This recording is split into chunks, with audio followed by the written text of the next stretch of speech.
ओम श्री गणेशाय नमः। ओम नमः शिवाय। ओम नमो भगवती वसुदेवाय। ओम परमात्मने नमः। आरंभ करने जा रहे हैं हम श्रीलिंग महापुराण का।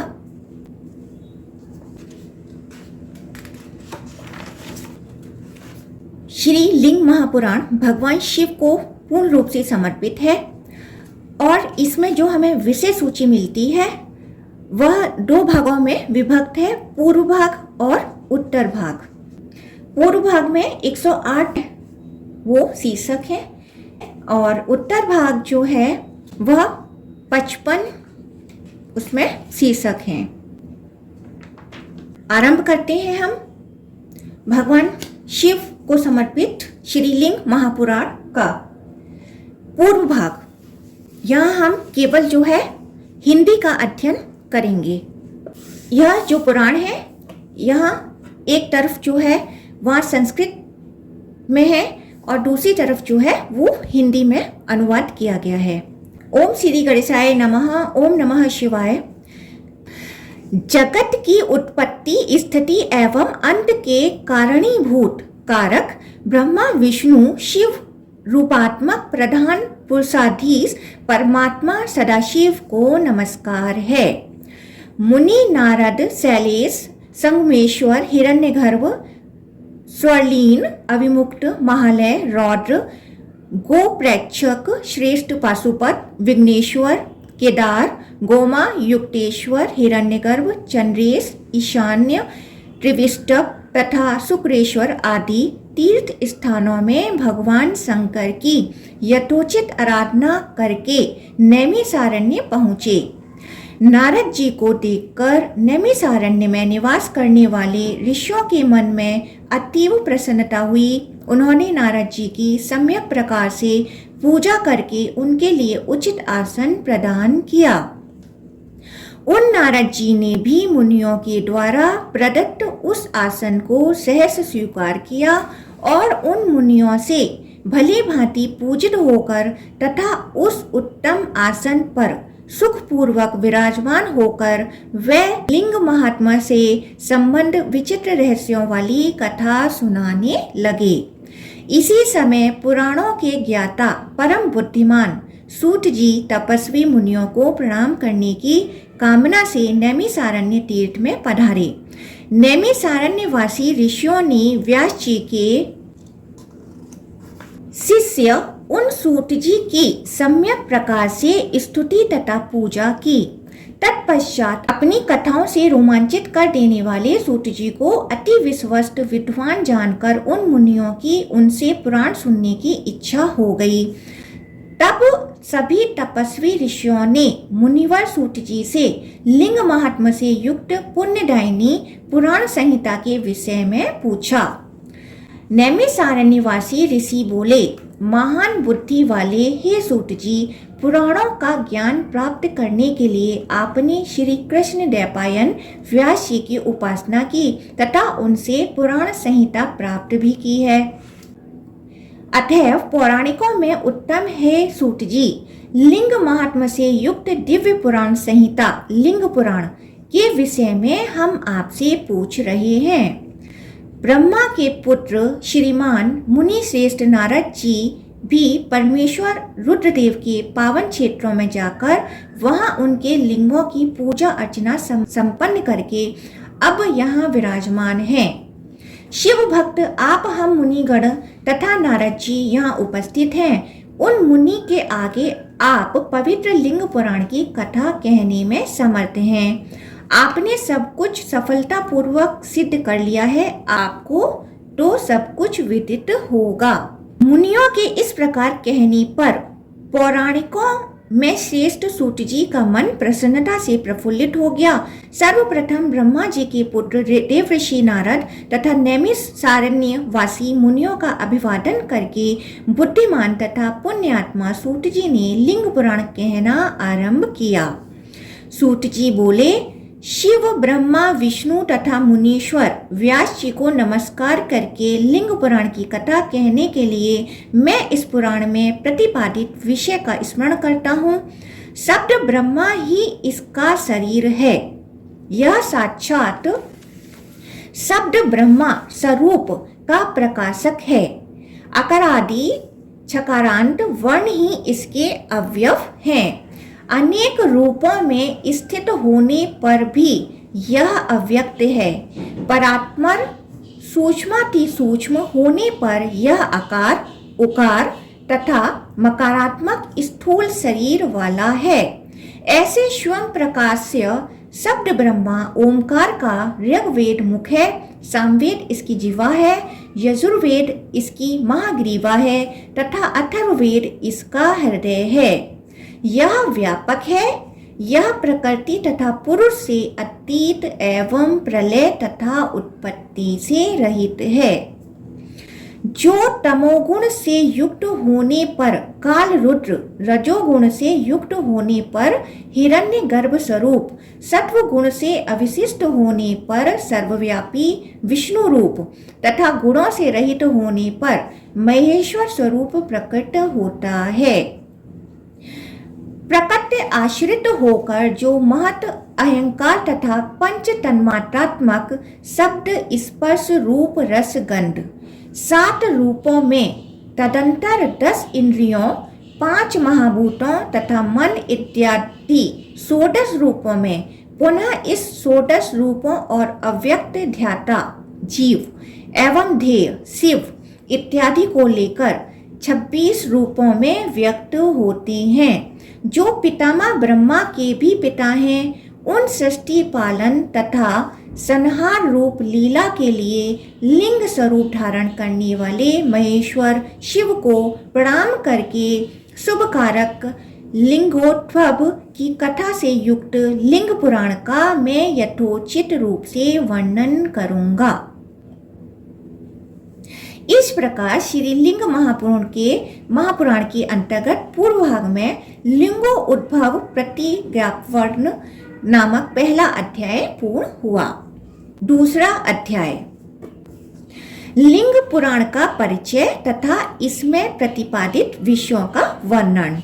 सूत जी बोले, ईशान कल्प में लिंग के प्रादुर्भाव आदि से संबंध वृत्तांतों को आश्रित करके महात्मा ब्रह्मा ने सर्वप्रथम श्रेष्ठ लिंग पुराण की उद्भावना की। 100 करोड़ विस्तार वाले पुराण समुच्चय में 1 करोड़ श्लोकों वाला यह लिंग पुराण सभी मनवंतरों में विभिन्न व्यासों के द्वारा 4 लाख श्लोकों में संक्षिप्त किया गया। वही बृहद पुराण संहिता प्रत्येक द्वापर युग में ब्रह्मा पुराण आदि 18 पुराणों के रूप में व्यासी द्वारा विभक्त होती है। उनमें 11वां लिंग पुराण कहा गया है, जिसका श्रवण मैंने व्यासी से किया है। हे विप्रो, 4 लाख श्लोकों में संक्षेप के पश्चात इस ग्रंथ में श्लोकों की संख्या मात्र 11,000 है। अतः मैं संक्षेप में ही इसका वर्णन कर रहा हूँ, क्योंकि मैं इसे विस्तार से नहीं सुन सका हूँ। विभिन्न मनवंतरों में अनेक व्यासों द्वारा 4 लाख श्लोकों में संक्षिप्त किए गए इस लिंग पुराण में वैवस्वत मनवंतर में श्री कृष्ण द्वैपायन व्यास जी ने 11,000 श्लोकों में लिंग पुराण का वर्णन किया है। इसमें सर्वप्रथम प्राधानिक, तदंतर, प्राकृत तथा वैकृत सृष्टि का वर्णन किया गया है। इस अंड की उत्पत्ति तथा अंड के 8 आवरणों का इसमें वर्णन है।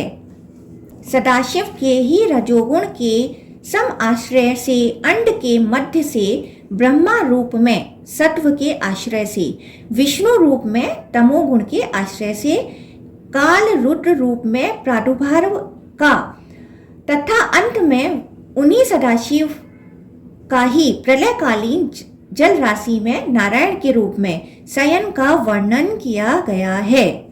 इस पुराण के अंतर्गत प्रजापतियों की सृष्टि, पृथ्वी के उद्धार की कथा तथा ब्रह्मा के दिन रात और उनकी आयु की गणना का वर्णन किया गया है। इसमें ब्रह्मा की उत्पत्ति तथा उनके युग एवं कल्प वर्णित है। दिव्य वर्ष, मानुष वर्ष, आर्ष वर्ष, ध्रुवी वर्ष तथा पितृवर्ष का इसमें वर्णन है। पितरों की उत्पत्ति, आश्रमों के धर्म सृष्टि विस्तार की प्रारंभिक दशा में सृष्टि के त्वरित अभीष्ट विकास के अभाव तथा शक्ति स्वरूपा देवी के उद्भव का वर्णन इसमें किया गया है।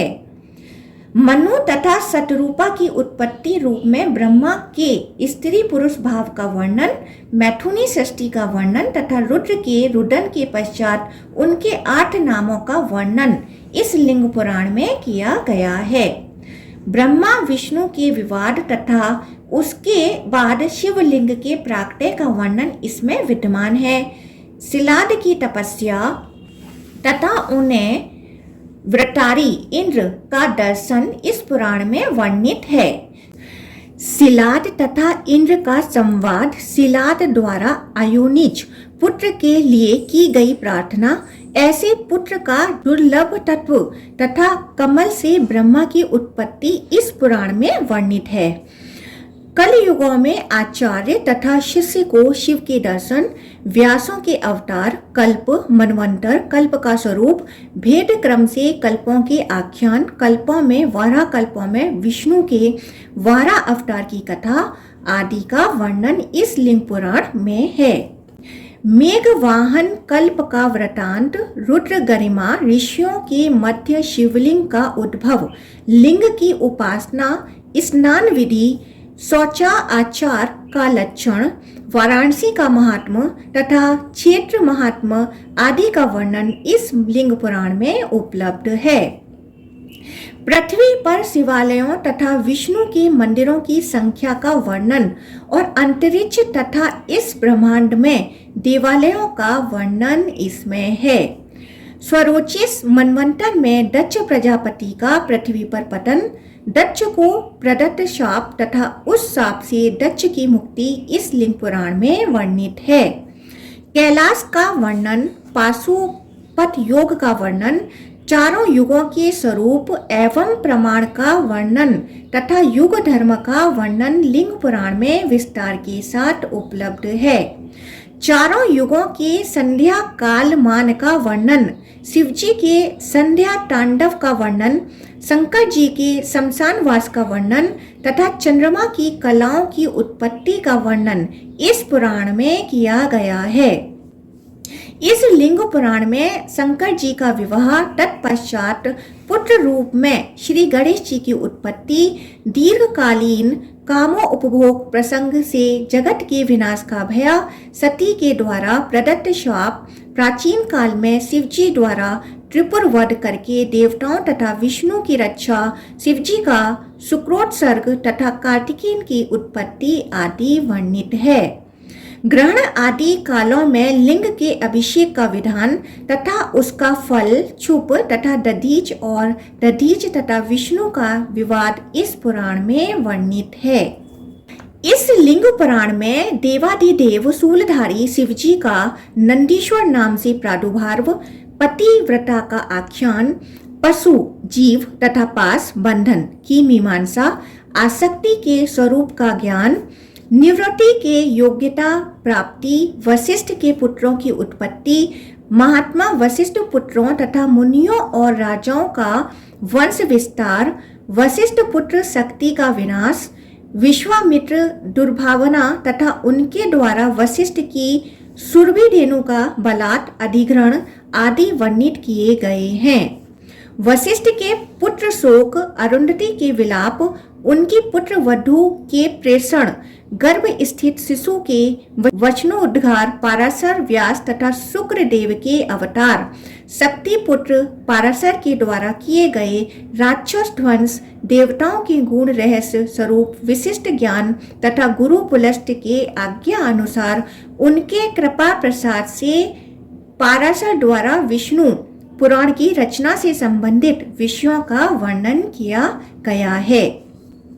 भुवनों की परिमति, ग्रहों नक्षत्रों की गति, जीव उच्छाद की विधि, श्राद्ध के अधिकारी पात्रों तथा श्राद्ध के विषय में इस पुराण में वर्णन है। इस पुराण में नांदी श्राद्ध के विधान, वेदा अध्ययन का स्वरूप, ब्रह्मा यज्ञ, पितृ यज्ञ, देव यज्ञ, भूत यज्ञ, नृ यज्ञ इन 5 महायज्ञों के प्रभाव तथा इन 5 महायज्ञों के करने की विधि का वर्णन किया गया है। रजस्वला स्त्रियों के सदाचार, उस सदाचार पालन से विशिष्ट पुत्र की प्राप्ति, प्रत्येक वर्णों के अनुसार मैथुन के नियम, सभी वर्णों के लिए अलग अलग भोज्य तथा अभोज्य के विधि विधान और समस्त पापों के प्रायश्चित के विषय में पृथक पृथक रूप से विस्तार से वर्णन किया गया है। नरकों के स्वरूप, कर्मा अनुसार दंड के विधान, स्वर्ग और नरक प्राप्त करने वाले पुरुषों में दूसरे जन्मों में प्रकट होने वाले चिन्ह, अनेक प्रकार के दानों, यमपुरी, पंचाक्षर मंत्र की मीमांसा तथा रुद्र महात्मा का वर्णन इस लिंग पुराण में किया गया है। इस वृत्रासुर के महासंग्राम का वर्णन, विश्व रूप के वध का निरूपण, श्वेत मुनि तथा काल का संवाद, श्वेत मुनि की रक्षा के लिए शिव द्वारा काल के संहार का इसमें वर्णन है। देव दारुवन में कल्याणकारी भगवान शंभु के प्रवेश, सुदर्शन के आख्यान एवं क्रम संन्यास के लक्षण का वर्णन इस पुराण में किया गया है। शिव प्राप्ति श्रद्धा द्वारा ही साध्य है। इस सिद्धांत का ब्रह्मा द्वारा निरूपण, मधु कैटव संसर्ग से नष्ट ज्ञान वाले ब्रह्मा को परम ज्ञान प्रदान करने के लिए शिव प्रादुर्भाव भगवान विष्णु का मत्स्य रूप में अवतार तथा सभी अवस्थाओं में लीला पूर्वक विष्णु की उत्पत्ति का वर्णन इस लिंग पुराण में उपलब्ध है। भगवान शंकर की कृपा से श्री कृष्ण तथा कामदेव के रूप में प्रद्युम्न के प्रादुर्भाव एवं समुद्र मंथन के समय मथानी धारण के लिए भगवान विष्णु के कूर्म अवतार का वर्णन इस पुराण में है। संकर्षण की उत्पत्ति, चंडिका के रूप में कौशिकी के प्रादुर्भाव, यदुवंशियों की उत्पत्ति, स्वयं विष्णु के यदुकुल में प्रादुर्भाव, श्री कृष्ण के मामा भोजराज कंस के दुर्भाव, बाल रूप में श्री कृष्ण की लीलाओं तथा पुत्र के लिए शंकर जी की पूजा का वर्णन इस लिंग पुराण में किया गया है। विष्णु रूप शिव से कपाल में जल की उत्पत्ति तथा पृथ्वी का भार उतारने के लिए विष्णु द्वारा शंकर जी की गई आराधना का वर्णन इस पुराण में है।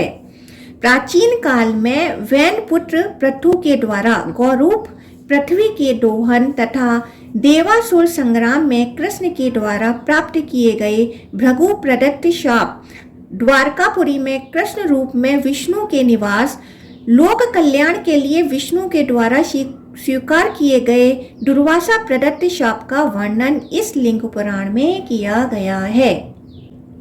वृष्णि तथा अंधक वंशों के विनाश के लिए पिंडारक क्षेत्रवासी यादवों को दिए गए शाप, मूसल तथा एरका की उत्पत्ति, एरका घास ले लेकर आपस में एक दूसरे पर प्रहार करने से वृष्णि वंशियों के विनाश, अपनी ही लीला से श्री कृष्ण के द्वारा अपने ही कुल के विनाश, उसी एरका रूपी अस्त्र के प्रभाव से श्री कृष्ण के इच्छा पूर्वक अपने धाम के लिए प्रयाण तथा कृष्ण रूपी ब्रह्मा की प्रयाण लीला के रहस्य का विस्तृत वर्णन इस लिंग पुराण में किया गया है। इंद्र बने हुए त्रिपुरासुर, गज रूपी अंधकासुर, मृग रूपी यज्ञाग्नि, दक्ष, कामदेव, देवताओं के आदिदेव ब्रह्मा, हलाहल विष दैत्य एवं अन्य असुरों के शिवकृत दमन का वर्णन तथा जालंधर वध एवं सुदर्शन की उत्पत्ति का वर्णन भी इस पुराण में प्राप्त है। इस लिंग पुराण में भगवान विष्णु के श्रेष्ठ आयुध की प्राप्ति, रुद्र के क्रियाकलाप तथा उनके अन्य हजारों चरित्रों का वर्णन किया गया है। विष्णु, ब्रह्मा तथा महात्मा इंद्र के अनुभव एवं प्रभाव का वर्णन तथा शिवलोक का भी वर्णन है। भूमिस्थ रुद्रलोक, पातालस्थ हाटकेश्वर, तपों के लक्षण एवं द्विजों के वैभव का निरूपण भी इस पुराण में किया गया है। भगवान शंकर के विग्रहों की व्यापकता तथा उनकी लिंग मूर्ति की विशेषता तथा इस पुराण में वर्णित है। इस लिंग महापुराण में पूर्वोक्त विषयों का प्राय क्रमिक रूप से वर्णन किया गया है। इसे जानकर जो मनुष्य लिंग पुराण की इस संक्षिप्त अनुक्रमणिका का कीर्तन पाठ करता है वह सभी पापों से छूटकर ब्रह्मालोक को प्राप्त होता है। इस प्रकार श्रीलिंग महापुराण के अंतर्गत पूर्व भाग में अनुक्रमणिका वर्णन नामक दूसरा अध्याय पूर्ण हुआ।